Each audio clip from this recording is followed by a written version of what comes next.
O Grande Conflito, capítulo 37. A proteção.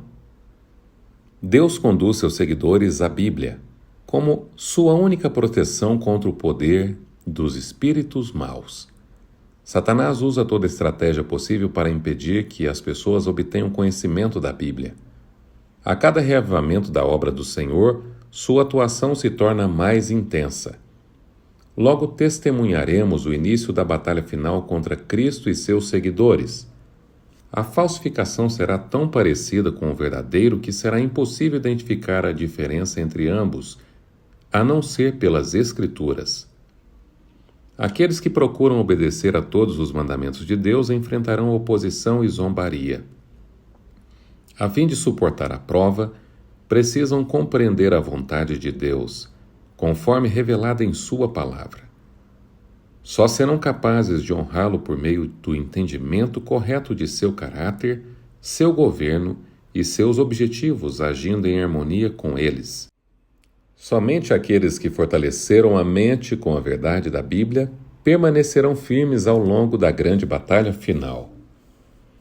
Antes da crucifixão, o Salvador explicou aos discípulos que ele seria morto e ressuscitaria.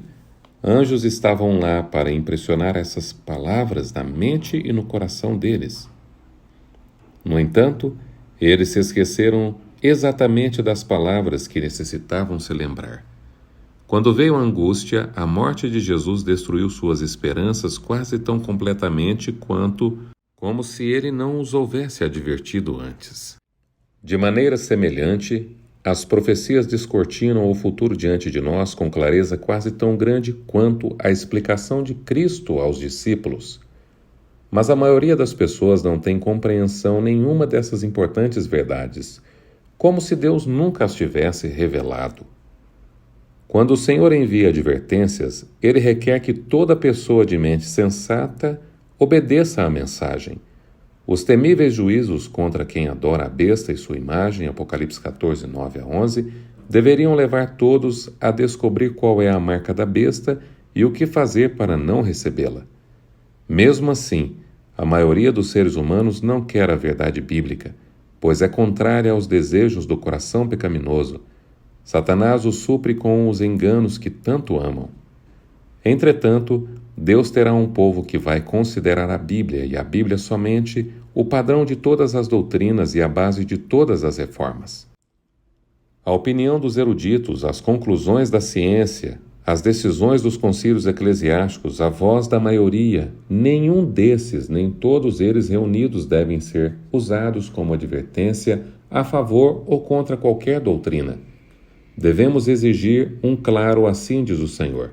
Satanás leva as pessoas a olhar para pastores e professores de teologia como guias, em vez de buscar as Escrituras por conta própria.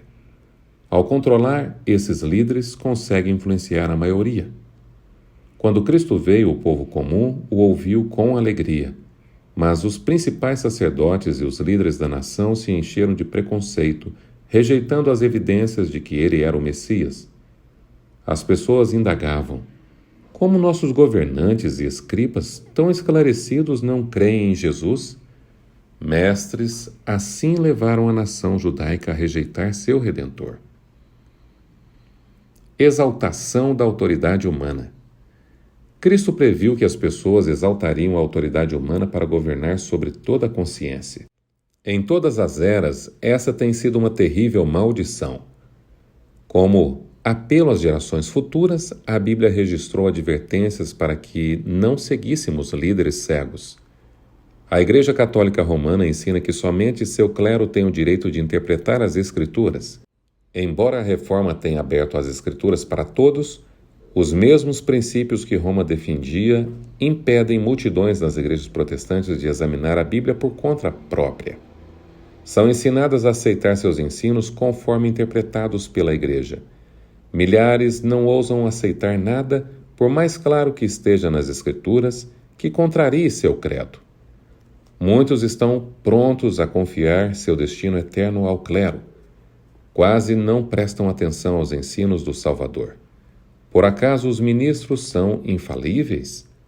Como podemos confiar neles para nos guiar, a menos que conheçamos a palavra de Deus, da qual são portadores de luz? A falta de coragem moral leva muitos a seguir os eruditos, tornando-se desesperadamente apegados ao erro. Veem a verdade para este tempo na Bíblia e sentem que o poder do Espírito Santo acompanha sua proclamação, porém permitem que os líderes religiosos os afastem da luz. Satanás aprisiona muitos de seus seguidores ao atá-los com os fios de seda do afeto aos inimigos da cruz de Cristo. Essa ligação pode acontecer com pais, irmãos ou irmãs, marido ou esposa, ou ainda amigos. Sob a influência deles, muitas pessoas não têm coragem de obedecer às suas convicções daquilo que é certo. Muitos alegam que não faz diferença aquilo em que se crê, se a pessoa levar uma vida decente. No entanto, a vida é moldada pela fé. Se a verdade está ao nosso alcance e a negligenciamos, na verdade estamos rejeitando, escolhendo as trevas em lugar da luz. A ignorância não é desculpa para o erro ou o pecado quando temos todas as oportunidades de conhecer a vontade de Deus. Um viajante chega a um local onde havia várias estradas e uma placa informando para onde cada uma delas leva.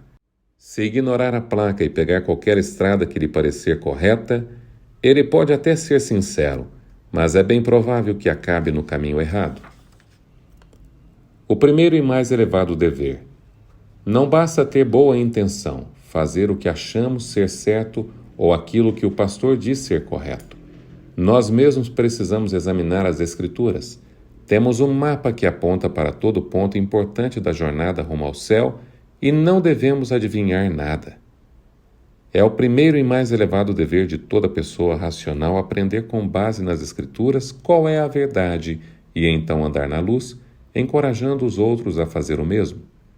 Em nosso estudo, com a ajuda de Deus, devemos formar a própria opinião, já que nós mesmos precisaremos prestar conta ao Senhor.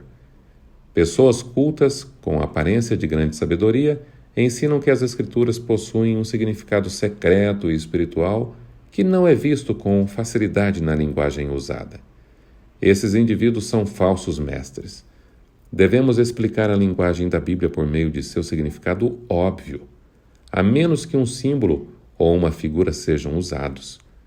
Se as pessoas aceitassem apenas o que a Bíblia realmente diz, realizariam uma obra que levaria milhares que hoje andam errantes na mentira para o aprisco de Cristo. Muitos textos bíblicos que os eruditos ignoram dizem que são verdades sem importância. Estão cheios de conforto para aqueles que têm aprendido na escola de Cristo. Para entender a verdade bíblica, não necessitamos tanto do poder do intelecto para o estudo. Em vez disso, precisamos sentir mais sede pela verdade bíblica do que qualquer outra coisa e anseio intenso pela justiça. Resultado da negligência. Nunca devemos estudar a Bíblia sem oração. Somente o Espírito Santo pode nos levar a sentir a importância das coisas que compreendemos com facilidade ou nos impedir de distorcer verdades difíceis. Anjos celestiais preparam o coração para a compreensão da palavra de Deus. Ficaremos encantados por sua beleza e seremos fortalecidos com suas promessas. Com frequência, as tentações costumam parecer irresistíveis porque a pessoa tentada não consegue se lembrar com rapidez das promessas de Deus e se opor a Satanás com as armas das Escrituras. Mas os anjos estão perto daqueles que estão dispostos a aprender e trarão à lembrança as verdades de que necessitam. O Consolador, o Espírito Santo, a quem o Pai enviará em meu nome, esse vos ensinará todas as coisas e vos fará lembrar de tudo o que vos tenho dito. João 14, 26. Primeiro precisamos guardar os ensinos de Cristo na mente, a fim de que o Espírito de Deus os traga à nossa lembrança no momento do perigo.